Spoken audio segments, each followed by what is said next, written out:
자, 이제 다양한 정신장애들을 하나씩 살펴보도록 하겠습니다. 첫 번째는 불안장애인데요.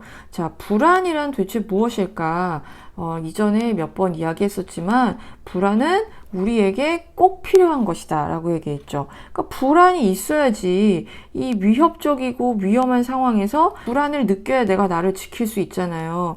그러니까 위험한 상황에서 적절한 불안을 느끼는 건 매우 자연스럽고 정상적인데 솔직히 그럼 불안이 왜 뭐가 문제가 되는 것일까? 병적인 불안이 문제가 되는 거라는 거예요. 다시 말해서 지나친 민감함으로 불필요한 경계태세를 가지고 과도한 긴장을 하는 경우, 그러니까 불안해하지 않아도 되는데 불안한 경우. 병적인 불안이 어떻게 나타나느냐에 따라서 이제 하위 유형으로 나오게 됩니다. 그래서 우리가 지금부터 그 하위 유형을 하나씩 보도록 할게요. 자, 첫 번째는 범불안장애입니다.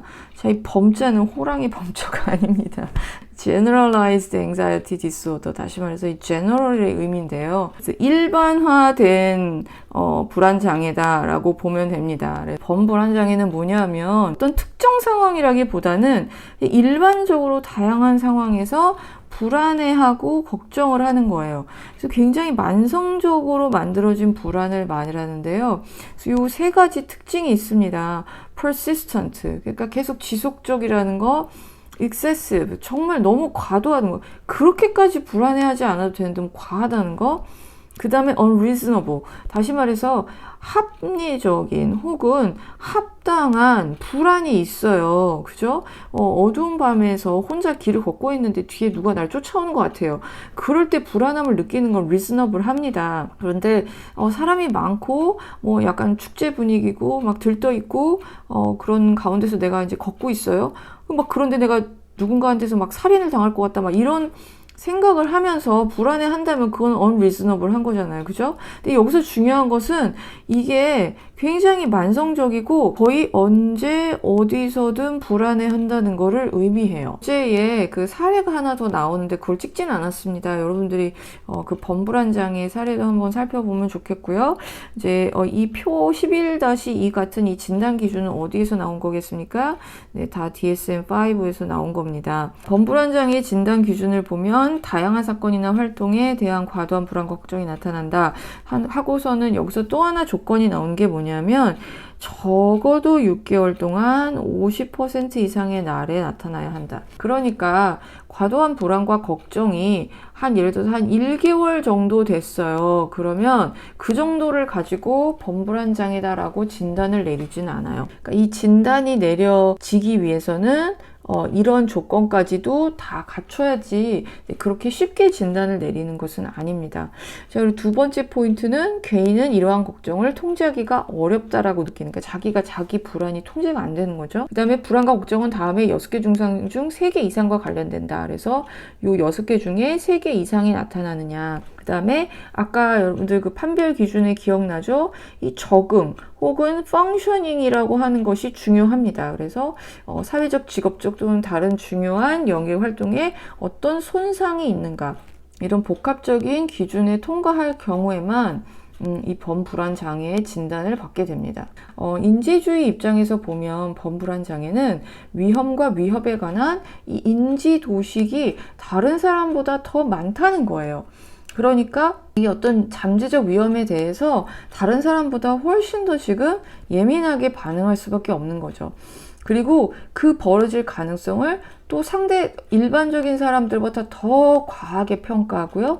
또 실제로 또 그런 일이 벌어질 수도 있잖아요. 예를 들자면 지금 코로나로 인해서 여러 가지 부정적인 어떤 상황들이 생기고 있는데 그 부정적인 상황에 의한 결과를 굉장히 더 일반 사람들보다 너무너무 과하게 평가해서 이건 막 죽을 듯이 혹은 세상이 끝난 듯이 이렇게 받아들이는 사람들이 있잖아요. 그죠? 이런 사람들이 모두 이런 위험과 위협에 관한 인지도식이 더 많이 발달되어 있어서 그런 것이다 라고 봅니다. 자, 두 번째 공포증은요, 뭐가 범불안장애랑 차이가 나냐면 특수한 상황에 대한 대상, 다시 말해서 이거는 스페시픽한 겁니다. generalize 된 게 아니라 그래서 특수한 상황이나 대상에 대해서 심한 불안과 공포를 느끼게 돼서 이런 상황이나 대상을 회피하게 되는 장애를 말하는데요. 특정한 대상이나 상황, 비행, 높은 곳, 동물 무서워하는 사람, 그 주사바늘, 주사를 무서워하는 게요. 그러니까 어린아이들 무서워하는 그런 수준이 아니라요. 이거 거의 공포 수준으로 이 주사를 보면은 막 쓰러진다거나, 피 보면 기절하는 사람들 있죠. 아니, 그게 왜 기절할 일이야? 그게 왜 무서워?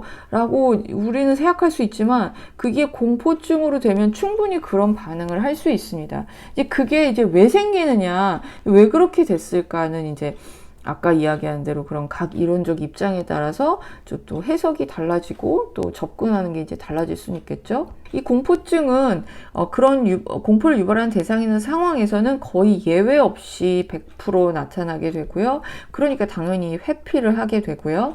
여기서도 사회 문화적인 맥락을 고려를 안 할 수가 없는데 이제 그것과 별개로 지나친 불안을 가지는 것을 말합니다. 그래서 이제 광장공포증 같은 경우에는 이제 특정 장소나 상황에 대한 공포인데요. 가장 대표적인 것이 이 5가지입니다. 네. 대중교통 못하는 사람들, 이게 뻥 뚫린 개방 공간에 있는 거 힘들어하는 사람들, 반대로 폐쇄 공간, 이게 뭔가 문이 닫혀 있다거나 창문이 닫혀 있는 거를 이제 막 공포스러워하는 사람들, 줄을 서거나 사람들이 많은 군중 속에 있는 거 아주 공포스러워하는 사람들, 집 밖에서 혼자 있는 것을 굉장히 힘들어하는 사람들이 있죠. 근데 이 사람들의 이제 특징은 뭐냐면은 여기서 자기가 도움을 받을 수 없다라고 생각을 하는 거예요.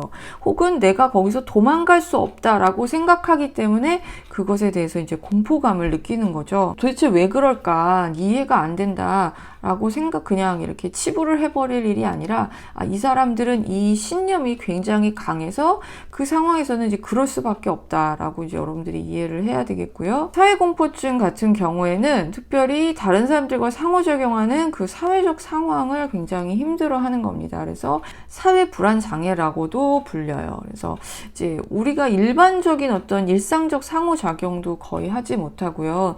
예를 들어서 관찰 당한다 그랬는데 뭐 이게 누가 진짜 나한테 관찰 카메라를 들고 관찰을 하는 그런 상황이 아니라, 예를 들어서 뭐 우리가 식당에 갔거나 무슨 뭐 카페에 갔을 때 누가 날 볼 수 있잖아요. 그죠? 보거나 말거나 사실 상관이 없는 일인데, 그런 상황 자체를 굉장히 공포스러워 하고요. 다른 사람 앞에서 수행을 하는 상황. 뭐 대표적인 게 뭐겠어요? 네, 발표 불안인 거죠. 네, 실제로 발표를 하려고 앞에 나가면은 갑자기 이제 앞이 안 보인다거나 목소리가 안 나온다거나 막 이런 이제 불안의 공포 반응이 나타나는 거죠. 그래서 이제 이 사람들이 힘들어하는 것은 뭐냐면, 내가 뭔가 부정적인 평가를 받을 것이다 라고 하는 이 두려움이 있는데, 이 두려움이 이제 공포까지 가기 때문에 이제 웬만하면 이제 회피를 하려고 하는 거죠. 그래서 회피를 하다 보니 뭐가 되겠어요? 이제 은둔형 외톨이 같은 그런 문제가 생기는 거겠죠. 그 다음에 우리가 굉장히 어떻게 보면 얘기를 많이 하는 게 공황장애인데요. 연예인들이 공황장애가 많다는 얘기를 이제 몇 년 전서부터 이제 TV에서 많이 하면서 우리가 이 공황장애에 굉장히 익숙해졌어요. 공황장애라고 하는 것은 공황 발작을 반복적으로 경험하는 장애예요. 그러니까 앞에서의 공포증과 같다, 다르다, 비슷하지만 다르다. 네, 당연히 비슷하죠. 같은 하위 카테고리에 들어가 있으니까. 그런데 이 공황장애의 핵심은 바로 이 공황 발작이에요. 이 공황 발작은 정말 갑자기 무슨 폭풍이 몰아치듯이 이제 엄습을 하는 어떤 강렬한 불안을 말하는데요. 자, 이 공황 발작을 보면 예상하지 못한 상황 속에서 갑작스럽게 밀려드는 극심한 공포. 근데 이거는 거의 이제 죽을 것 같은 공포를 말해요. 그러니까 지금 당장 나는 죽는다. 그런 이제 공포를 한 10분에서 20분 정도 느끼는 거예요. 여러분 상상을 해본다면 숨이 막히는 느낌을 1분 정도 겪는 게 아니라 한 10분 정도 겪는다고 생각해 보세요. 그리고 여기서 아까 핵심은 뭐라 그랬어요? 반복이잖아요. 그 다음에 또 하나 중요한 게 뭐냐면 예상하지 못하는, 물론 이제 공황 발작이 일어나는 그런 컨텍스트를 이 환자들이 보통 이제 알게 되는데, 이제 처음에는 이제 그런 걸 잘 모를 때는 이제 내가 예상하지 못하는 상황 속에서 갑자기 죽을 것 같은 그 느낌을 한 10분에서 20분 정도 느끼는 거를 반복하는 거예요. 그럼 정말 죽고 싶지 않겠어요? 이게 너무 힘들겠죠. 이게 치료를 받지 않고 혼자서 이걸 견딘다는 거는 굉장히 힘들 수밖에 없습니다. 그래서 이 공황발작에서 보여지는 이 신체적, 심리적 증상의 기준은 이 심장 이 두근거림의 정도는 그냥 우리가 조금 빠르게 뛰어서 심장 두근거림을 느끼는 수준이 아니겠죠. 예, 죽을 것 같은 두근거림이니까 심장이 어떻게 보면 터질 것 같은 느낌인 거고, 완전 진땀 나고 몸이 벌벌벌 떨리기도 하고 숨이 가빠지고 어지럽고 이렇게 앞이 빙글빙글 도는 것 같고 내가 지금 미치거나 죽어버릴 것 같은, 완전히 이렇게 마비가 된 느낌이 들어서 이런 상황 속에서 내가 어떻게 빠져나갈 행동을 하지 못하는 이제 그런 느낌을 말합니다. 그래서 이 유튜브 영상은 어떤 사람이 그 공황발작을 하는 사람들의 그 시선에서 그 사람이 어떻게 보고 느끼는지를 이제 영상으로 만들어 놓은 거여서 여러분들이 참고를 하면 좋겠습니다.